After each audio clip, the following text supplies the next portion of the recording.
The National College Basketball Tournaments underway this weekend are a major source of gambling fever. But it's not just basketball and sports betting that seems to hold America in its grip.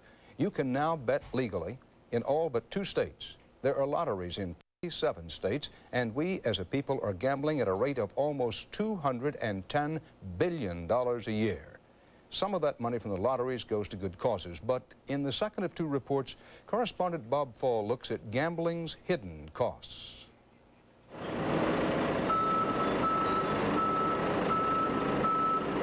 Legalized gambling has fueled a construction boom in Las Vegas, has helped Indians who run a television bingo network make money in Oklahoma, has rejuvenated a sluggish economy in Deadwood, South Dakota. Over the years, state lotteries have pumped over $1 billion into schools. But more and more people are now saying the golden goose of legalized gambling is making too many people sick. I couldn't stop. It's like the gambling ran me instead of me having the decision to stop. She's hardly alone. Some estimates say there are 5 million problem gamblers in the U.S., 5 times as many as 15 years ago. My source of gambling seemed to stem from bingo, B7, the lottery, and the, quote, normal things that everybody did. I think it will only get worse. I think making gambling so highly available will continually create new gamblers. The question raised is whether America's mania for gambling has gone too far, whether it preys too much on those who can least afford to play. Poor people spend a greater share of what they make on lottery tickets than others do, so critics call lotteries the most regressive tax around. They also say the poor are being exploited by governments which license what they once outlawed. How can one activity be immoral and yet government making money off of an immoral activity? There's something wrong here. I think the message around gambling is that it's good and it's good for everybody. And we know that's not the case. We know that. Critics also contend it's unhealthy for governments to link their insatiable demands for revenue to the ignorance, sometimes to the delusion, of lottery customers. And criticism is not coming just from do-gooders. The states have decided that their need for money is so great that they will encourage the people who can least afford it to bet their bucks for the $40 million prize. Cummings on the drive. The NBA chief worries that gamblers will end up controlling games already undermined by allegations of point shaving. Others argue that legalized get-rich-quick schemes have already undermined the nation's work ethic and have corrupted the young. 40% of teenagers, says one study, are now gambling. Nor is all this a panacea. In Deadwood, South Dakota, gambling has driven small shops off Main Street, and the hunger for new gambling sites has driven real estate prices out of sight.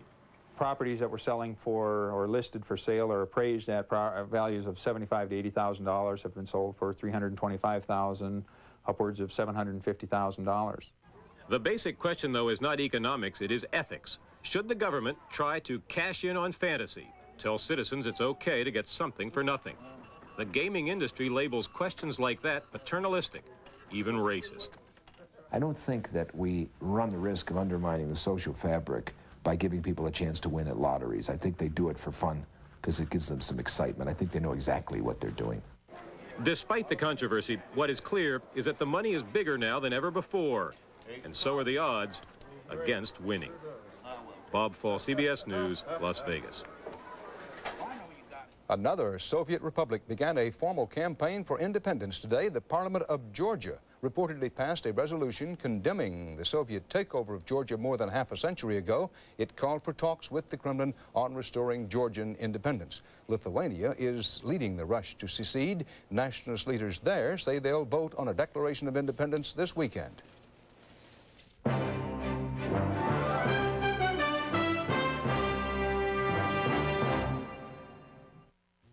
Every day, millions of people do something strange. They wash their dishes before they wash their dishes. Introducing the new Maytag Jet Clean dishwasher that scrubs with 47 powerful jets from the top, bottom, and sides, filters, and disposes. It's one dishwasher designed to do the dishes with little help from you. Or me. The new Jet Clean dishwasher from Maytag, the dependability people.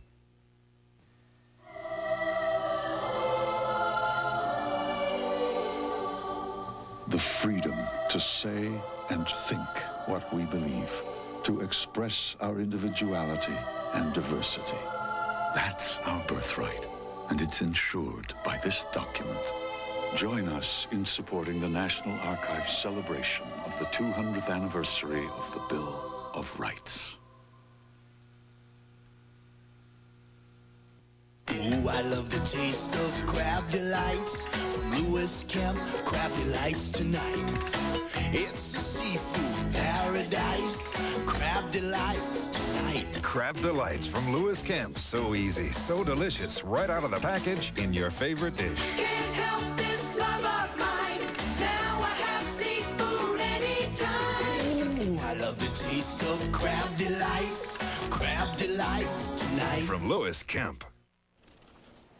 Not many Hollywood murder mysteries ever took a more dramatic turn than police are describing in a couple of savage Beverly Hills killings. The victims were a man and his wife. He helped finance such movie hits as Rambo, First Blood, Part 2, and Red Heat.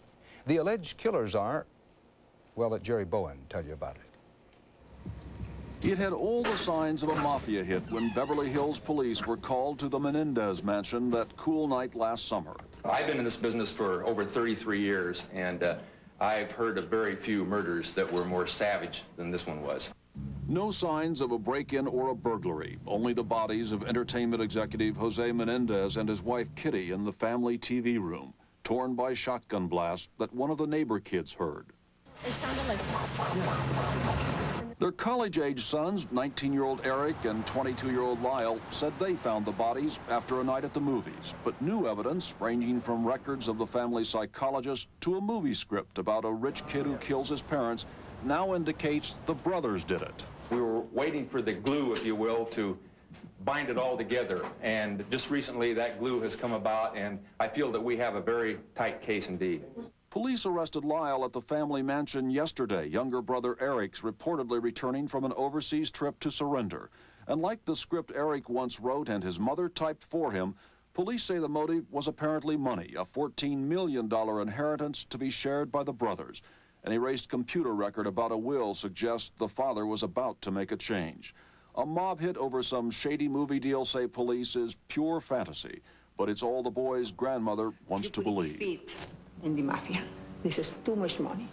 I think this is my opinion. Both brothers may be arraigned on charges as early as Monday. Jerry Bowen, CBS News, Beverly Hills.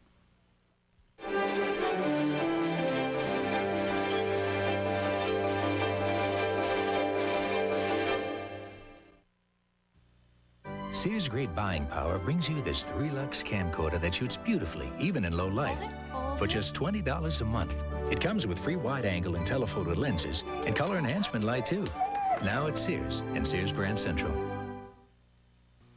Ah, high nutrition cereals. Totally nutritious and usually totally dull. Unless it's Kellogg's Just Right. 100% nutrition with whole grain oats plus 3 other grains instead of just one. Just Right. 100% nutrition with raisins, almonds, dates.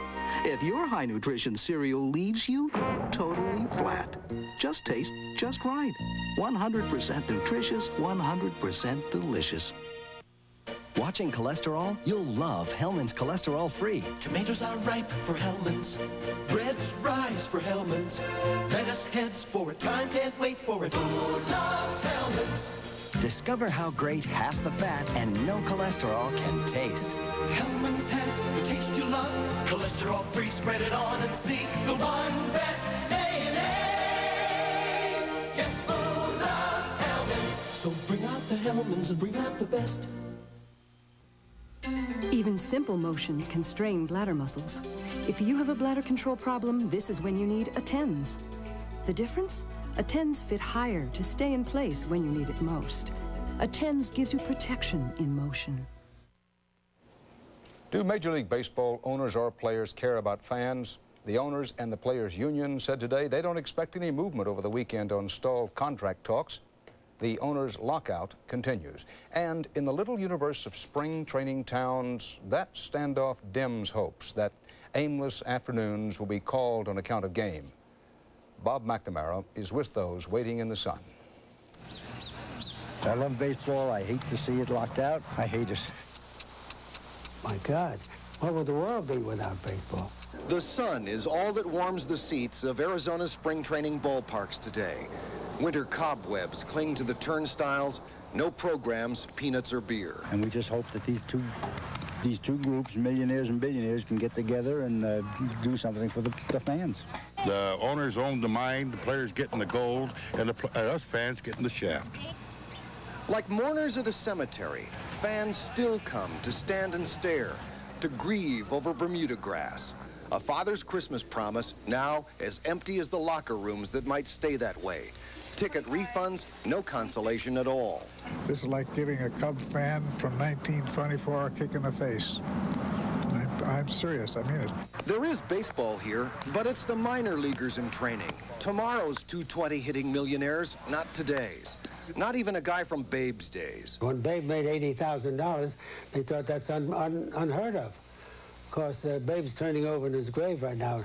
For 85-year-old Jimmy Reese, the Major's oldest coach and Babe Ruth's roommate, another day in his home workshop is another day with his walls. I just can't wait till we start again. I've been doing it for 70 years, and it's quite a change. It's a costly change for businesses banking on Arizona's 6-week, $160 million spring training industry. It is a sad situation, and the reason I say that is because we know that there's a middle ground here. We know there's always been baseball.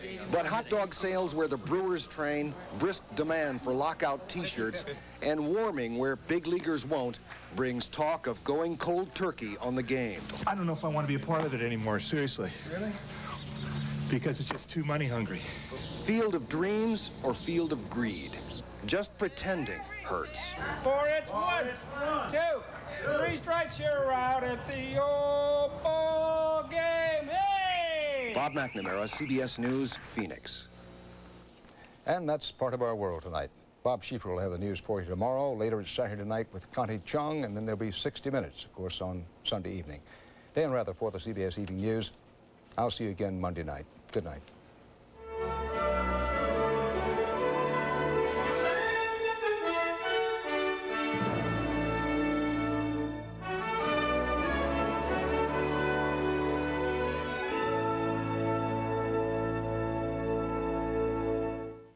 This is CBS.